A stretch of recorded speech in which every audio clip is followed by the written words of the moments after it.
Will NGS last? Well, TLDR, yes. I believe NGS can hold on to a relatively low player count and continue for many years to come. But I love this game, and I want it to succeed, and I want more people to play it, which again brings up that question. Will NGS last? This is a question I think about daily now. If you keep up with NGS, it should be no surprise that the player base is generally unhappy with the game as it is right now. From terrible drop rates, to artificial difficulty, to recycled scratches, it seems NGS has no clue what their players actually want. To be fair, the NGS team has implemented changes that the community has asked for, but those are few and far between. For example, the katana changes were amazing, making Braver very fun to play, but it left other classes feeling very lackluster, especially Tekker, which is the class I play. And in adding Waker made this particularly evident because it felt more complete than any of the other classes. Not only did it have a specific gauge tied to it, but it doesn't feel like it's missing any PAs, and no matter what content you do, it won't feel inadequate while doing. With top tier AoE and impressive single target damage as well, Waker might be one of, if not the best class to main right now. And this feeling of unfinished or incomplete classes leaves a bad taste in my mouth. Final Fantasy XIV has this problem too. Whenever I go into low level content, the game will sink my character level down to the level of that content.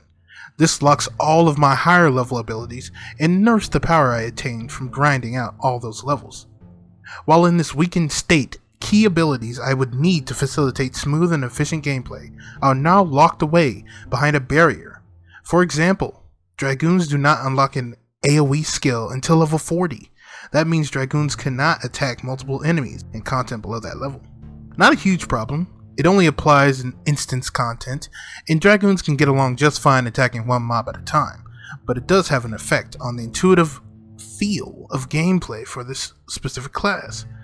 But we aren't talking about Final Fantasy here, we're talking about NGS. I believe NGS has a significant problem on their hands that may snowball into something major down the line. I think NGS is trying to appease both sides of the community here, which ends up with nobody really happy at all. I have no idea what the design philosophy behind NGS is, and maybe they don't either. I would say I lean towards the hardcore side myself. I really enjoy combat and difficult fights, as well as obtaining rare loot and progressing my character to endgame as fast as possible. I want my character to be strong and down challenging content with relative ease. Even RSV on Karopi's podcast believes this game to be a power fantasy game. But if I had the opportunity to, I'd definitely go for a system like that versus what I suggested. The reason for that is just purely because I think that ultimately, to some degree, PSO2 is more of a power fantasy game. It's not really this, oh, you have to defeat a enemy that is incredibly powerful, like, say, Warcraft or Final Fantasy. No, it's more focused on power fantasy and being this hyper-powerful being that exists. And I think that for that reason, it's actually fine towards the end of the patch to be able to go out and absolutely decimate the Gigas and the Ancients and whatever. I think that's actually completely fine. But this has me puzzled. Where's the power fantasy in getting one-shot, or struggling with a mob that should be significantly weaker than you?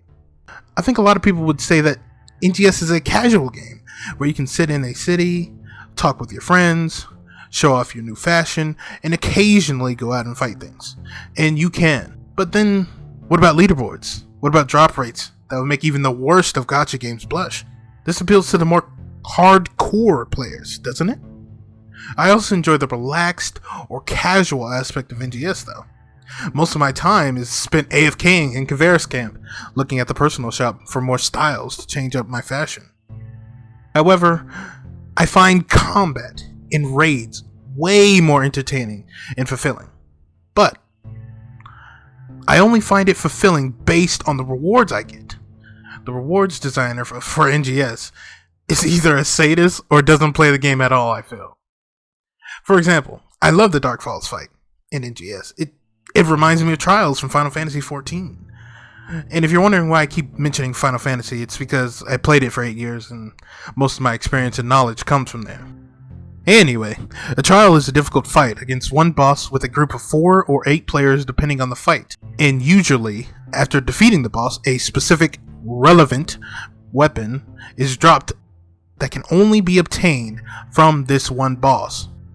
Dark Falls feels almost the same, a difficult yet fair boss with an easy normal mode at level 40 and the harder version or extreme trial at level 60. However, it lacks a specific weapon tied to Dark Falls alone, and there is no relevant weapon or gear that is guaranteed to drop. Unfortunately, you could run Dark Falls several times and get nothing but 3-star weapons and units that haven't been relevant for almost a year. Or you could get suboptimal augments that you would never put on your character. Which leads me to think, NGS needs guaranteed loot drops, or the player base will continue to drop off. Guaranteed loot would help players feel rewarded for completing the most difficult content in the game. It doesn't have to be 7-star rugged weapons off of every boss kill either. Having a 6-star weapon or 6-star unit drop for you would be just fine. The NGS team has already implemented this with the ARC's leaderboards. Just participating will give you the lowest tier of rewards, while achieving a higher score will give you a better reward. I actually wanted to do the GL Labyrinth challenge because I felt the rewards were finally adequate for once. Now, if they could extend that to the harder fights, aka Dark Falls Rank 2 and the purple triggers in each region, I believe more players would actually try and complete these challenging fights. But I understand I am only one of many people who love and play NGS. So please, tell me what you think in the comments. I want to know, what is NGS's design philosophy? And how can they improve the game to reach a larger audience? I really want to know. Hopefully I conveyed my love for this game. I genuinely want to see NGS in one of those top 10 MMOs to play in the current year videos. I have a lot more to talk about, like what I would change in NGS if I could, why I hate dailies in NGS, and content on other games as well. For example, will Ashes of Creation or the Riot MMO save the genre? But I will cover those topics in subsequent videos, so come back later and watch those too. Okay, see ya.